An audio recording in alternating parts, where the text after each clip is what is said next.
Students, welcome you at my YouTube channel Ramesh maths IQ centre.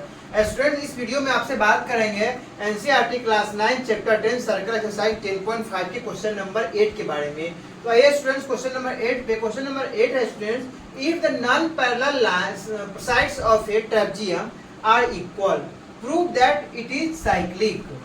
मतलब इसमें एक trapezium है, इसमें जो नॉन पैरेलल लाइंस होता है वो इक्वल दिया हुआ है, गिवेंस है। तो मुझे प्रूफ करना है क्या ये साइक्लिक है। मींस ट्रेपेजियम के चारों वर्टिसेज जो है सर्कल का सर्कमफ्रेंस पे लाइज करता है। ये प्रूफ किया स्टूडेंट्स। सॉल्यूशन पे आते हैं। First of all figure draw करते हैं, ट्रेपेजियम को ड्रॉ करते हैं।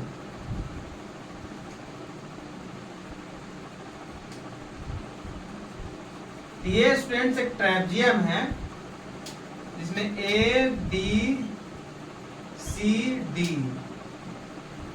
ये ए बी सी डी एक ट्रेपेजियम है जिसमें क्या है A B and C D parallel lines है, और ये क्या है A D and B C non parallel lines है, नॉन पैरेलल लाइंस। इसी तरह ये नॉन पैरेलल लाइन जो ए डी बी सी है वो इक्वल गिवेंस है। तो प्रूफ ये करना है कि चारों वर्टिसेस से होता हुआ एक सर्कल ड्रॉ हो सकता है, वही प्रूफ करना है। तो आइए प्रूविंग पे पहले तो लेट कीजिए। Let A B C D is a trapezium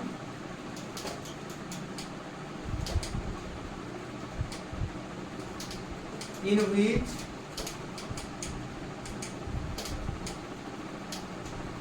AB parallel to BC and AD equal to BC।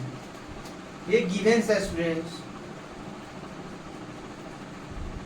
Then prove that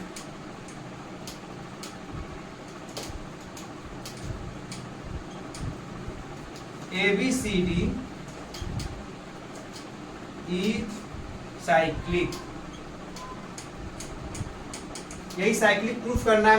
means students vertices ABCD जो है सर्कल का सर्कमफ्रेंस पे लाइज करना चाहिए। तो इसका जो कंडीशन है वो पहले प्रूफ करेंगे। तो ये यहाँ पे हो गया। अब क्या करते हैं, कंस्ट्रक्शन में करेंगे स्टूडेंट्स।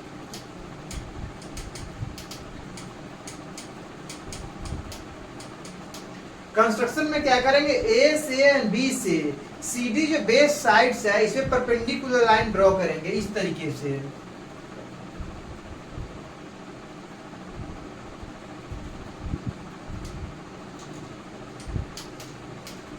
इस तरीके से परपेंडिकुलर लाइन ड्रॉ किया। तो यहां मान लिया यहाँ पे ई एंड एफ दो पॉइंट्स।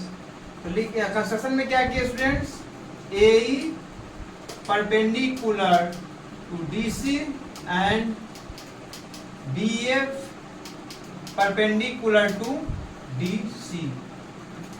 ये perpendicular line ड्रॉ किया। Therefore this angle equal to this angle and this angle equal to this angle equal to 90 degree हो जाएगा स्टूडेंट्स। आइए प्रूविंग पे।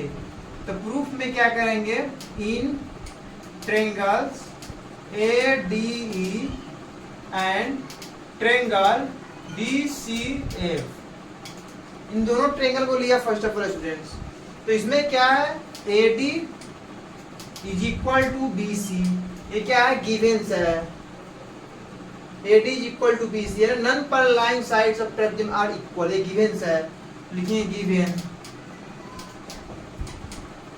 दूसरा क्या हो सकता है students, AE is equal to FB, AE is equal to BF।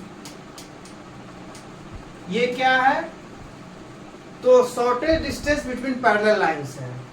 लिखेंगे डिस्टेंस बिटवीन पैरेलल लाइंस। क्या होता है, डिस्टेंस बिटवीन पैरेलल लाइंस जो रिमेन्स कांस्टेंट होता है। कितने भी मतलब लाइन ड्रॉ करेंगे सारे लाइन जो होंगे आपस में इक्वल होते हैं। Therefore A is equal to B A, दो इक्वल हो गया। एंड थर्ड क्या होगा students, angle A E D equal to angle B F C is equal to क्या है, 90 डिग्री। क्योंकि कंस्ट्रक्शन से क्या किए हैं, ड्रॉ किए हैं यहाँ पे A E perpendicular D C and BF perpendicular DC, ये दोनों किया हुआ परपेंडिकुलर ड्रॉ किए हैं कंस्ट्रक्शन से। तो क्या हुआ, दो साइड्स इक्वल है, वन एंगल्स इक्वल है, दोनों ट्रायंगल्स। तो लिखा है, क्या लिखेंगे, by side angle side congruence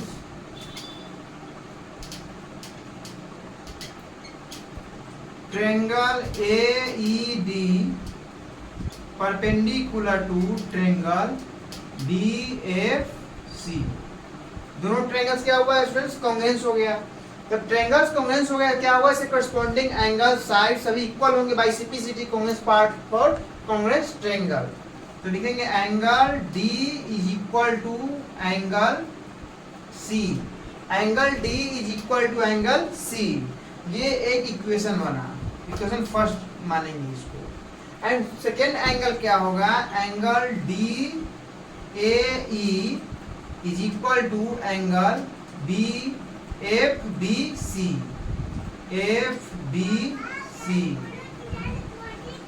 ये एंगल जो है स्टूडेंट्स, ये एंगल इक्वल होगा। तो ये DAE is equal to FBC, DAE equal to FBC, ये दोनों एंगल्स इक्वल होंगे। ये क्या है, दोनों होगा by CPCT corresponding parts for congruence triangle, दोनों इक्वल हुआ। अब क्या करना है students, DAE is equal to FBC आ चुका है। अब इसी में क्या करेंगे, ये BAE एंड ABF दोनों एंगल जो हुआ, ये भी 90 डिग्री होगा। तो ये क्या है, AE परपेंडिकुलर टू DC है और AB and DC parallel Givens है, therefore AE is also perpendicular to AB and BF also perpendicular to AB, therefore both angle of students 90 degree होगा। this angle and this angle, दोनों angle students 90 degree होगा।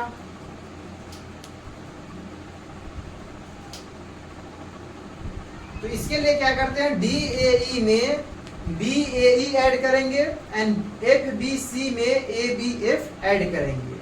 आइए students, यहाँ पे angle DAE plus angle BAE is equal to angle FBC plus angle ABF, दोनों तरफ add हो गया। तो इस तरीके से यहाँ क्या आया, DAE plus BAE, DAE plus BAE क्या बना students, DAB, angle DAB is equal to FBC plus ABF, this plus this equal क्या बनेगा स्टूडेंट्स, एंगल ABC। तो एंगल ABC, इसे क्या लिख सकते हैं आप, DAB को होल एंगल लिख सकते हैं एंगल A, तो लिखेंगे angle A is equal to, and ABC angle को होल एंगल अब क्या लिख सकते हैं, एंगल B, तो लिखेंगे एंगल B। इक्वेशन क्या हुआ स्टूडेंट, सेकेंड। इक्वेशन फर्स्ट यहाँ माने हैं क्योंकि सेकेंड वहां माने हैं। अब क्या होता है, angle sum property of a quadrilateral क्या होता है, 360 होता है, आप पहले से पढ़ चुके हैं। देयरफॉर क्या लिखेंगे, now angle A plus angle B plus angle C plus angle D is equal to क्या होगा, 360 डिग्री। ये क्या होता है, by angle sum property of quadrilateral, by angle sum property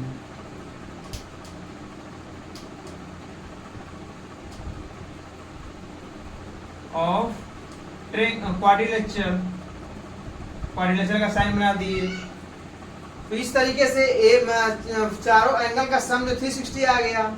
अब इसमें क्या करेंगे students, D is equal to C लिखा हुआ है, तो D की जगह पे C लिख सकते हैं, and A is equal to B लिखा हुआ है, तो B की जगह पे A लिख सकते हैं। तो इस तरह से आइए यहाँ पे फिर जगह बनाते हैं। तो यहाँ पे क्या लिखेंगे स्टूडेंट्स, ये इतना का तो आ चुका है, पहले आप वीडियो बैक करके आप देख सकते हैं, जो भी आपको यहाँ कंफ्यूजन होगा देखना चाहेंगे। अब यहाँ से हम आगे बढ़ाएंगे। यहाँ पे स्टूडेंट्स क्या है, एंगल A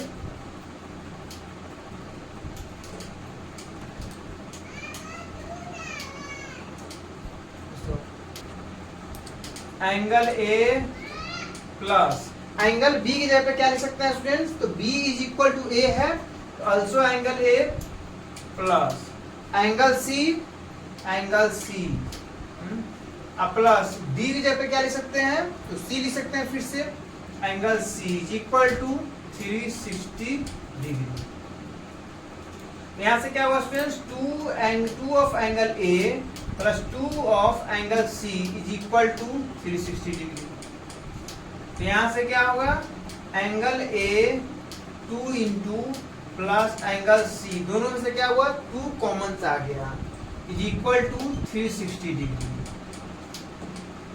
यहां से क्या होगा, angle A plus angle C is equal to 360 degree upon 2, इससे ये 180 टाइम्स कटा। तो यहां से क्या है students, angle A plus angle C is equal to 180 degree. और इसको यदि इसमें से सब्ट्रैक्ट करेंगे, A plus B plus C plus D equal to 360 दिया हुआ है, तो क्या आ सकता है आपको, तो लिख सकते हैं सिमिलरली ए प्लस सी का मान इसे पुट कर देंगे तो बी प्लस डी आएगा 180 degree, angle B plus angle D is equal to 180 degree. इसमें कुछ नहीं करना है स्टूडेंट्स, लिखना क्या है, angle A plus angle C is equal to 180 आ गया है, angle B plus angle D is equal to 180 आ गया है। लिखेंगे opposite angles of a quadrilateral is 180 degree, therefore given ABCD trapezium is a cyclic trapezium. Cyclic only push करना था, हो गया। लिखेंगे here opposite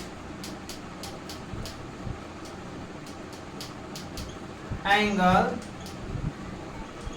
of trapezium is opposite angle, sum of opposite angle लिखना था, here sum of opposite angles of a trapezium is 180 degree, therefore given trapezium is cyclic। ये students proof करना था। और इसमें क्या है, अपोजिट एंगल का साइक्लिक क्वाड्रेचर के प्रॉपर्टीज ही पढ़े हैं आप, कि अपोजिट एंगल का सम यदि 180 डिग्री है तो नेसेसरी वो साइक्लिक क्वाड्रेचर ही होगा। तो इसी तरह से प्रूफ किया क्या, तो a प्लस सी इक्वल 180 आ रहा है, b प्लस डी इक्वल 180 आ रहा है, दैट मींस अपोजिट एंगल का सम यहाँ पे 180 आपका आ रहा है। Therefore we can say that given quadrilateral is a cyclic quadrilateral. यही प्रूफ करना था स्टूडेंट्स, ये प्रूफ हुआ आपका। इस तरह से क्वेश्चन नंबर 8 कंप्लीट हुआ। ये काफी इजी था, समझ में आया होगा आपको, तो सब्सक्राइब करके चैनल को शेयर कर देना। कहीं भी कंफ्यूजन कमेंट्स बॉक्स में आप लिख सकते हैं। आपसे अगली वीडियो में मिलेंगे एक्सरसाइज 10.5 क्वेश्चन नंबर 9 के साथ। Thank you.